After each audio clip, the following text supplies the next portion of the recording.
Hey, what's good, you guys? It's your boy here, and we're back at it again with another review. And today we'll be reviewing Guilty Gear Strive. And this is for the honor of the Guilty Gear Revelator and Guilty Gear's Xrd series, is because I had a freaking Guilty Gear Xrd review and that turned out freaking terrible. And you do need to keep this in mind. I was really young when I made the freaking video. So I decided to simply give this game some type of freaking redemption. With that out of the way, let's get on with this review. So Guilty Gear Strive is a fighting video game developed and published by Arc System Works, and the story continues after events of Guilty Gear Xrd. It is the conclusion of Soul Bad Guy's story set in Washington DC, and it's featuring the final confrontation with this guy named Asuka, aka the Devil. But when I was younger, I didn't understand why they did this, but I have somewhat of an understanding why they're doing it now.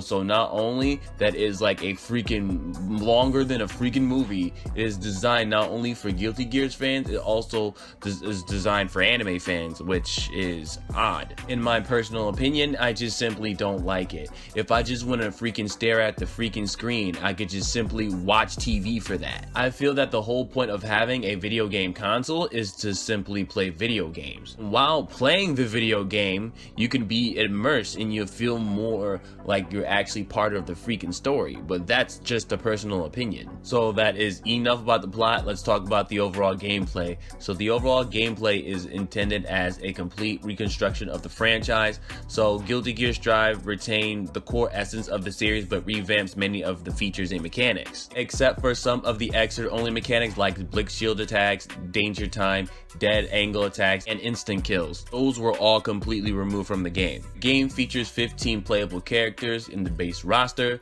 They added 5 more DLC characters, which kind of sucks, so the total roster is 20 right now. And each character has their own specific battle type. Like some can be balanced, some can be long range, others can be power throw, others can be unique, high speed, rush downs. And they made each character unique in their own specific way, and that's what makes this game really shine. And the returning characters that returned in the game were completely revamped, which made the whole game refreshing. And I really enjoyed majority of the modes that they have in this game as well, which has 3 main modes, which is offline mode, which have arcade mode, versus mode, and survival mode, with a dojo sub menu that includes tutorial mode, mission, and training mode. And what made it more fun was the wall break mechanic. When a character is in a corner and takes damage, they get stuck in the wall. As they slowly slide down, they may openly be attacked, and each attack on the stuck character will damage the wall. Cracking it by continuing the offense, the wall may be broken, causing the stage to transition, ending the combo, and giving the attacker a temporary positive bonus boost. And weirdly enough, I really love this mechanic. I know many other companies have tried this before.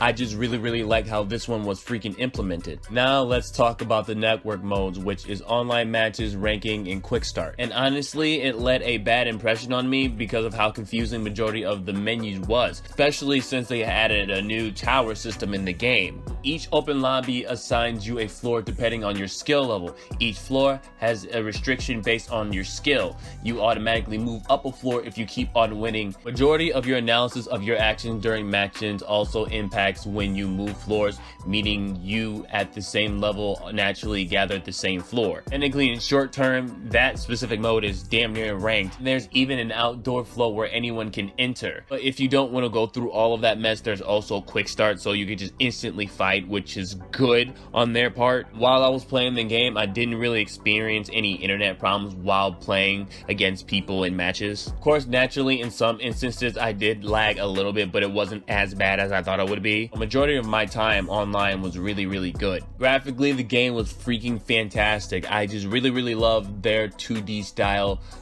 theme, which is freaking amazing, which is 10 times better with this game compared to the last games. And the soundtrack was enjoyable. I think that I covered mostly everything, so let's just hop onto the overview. So on the positive side of things, I love the overall gameplay. I definitely love the roster. I love majority of the characters' play styles. I love the majority of the game modes that they have in the game. I love the wall break mechanic. It was just fantastic. I definitely love the online. The online was good. Graphically, the game is good, and I definitely enjoyed their soundtrack. And on the negative side of things, personally, I just don't like the story. I just simply don't like how the story was implemented, but the story itself is fine. The story is definitely good, especially on plot and everything. I just don't like staring at the screen. And I really got confused with their online menu, especially when I first started playing through the game. But once I started playing, I got used to it. But other than that, I just didn't like how the online menu was also shown. The game's initial release was on June 11, 2021. The game is exclusively on PS4, PlayStation 5, PC,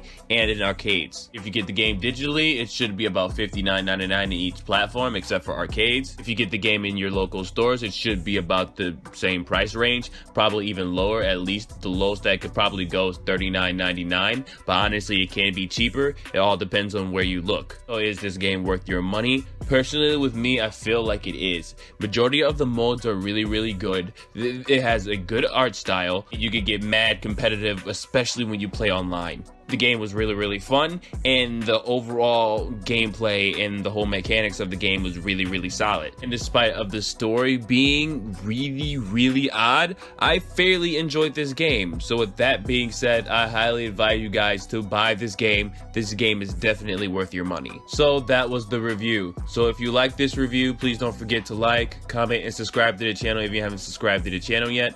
I do reviews, videos, PvP matches, streams, and more. And if you haven't yet, please don't forget to follow me on my Facebook page and my Twitch account because I stream on those platforms as well. Everything should be in the description box below, and I will catch you guys on the next review.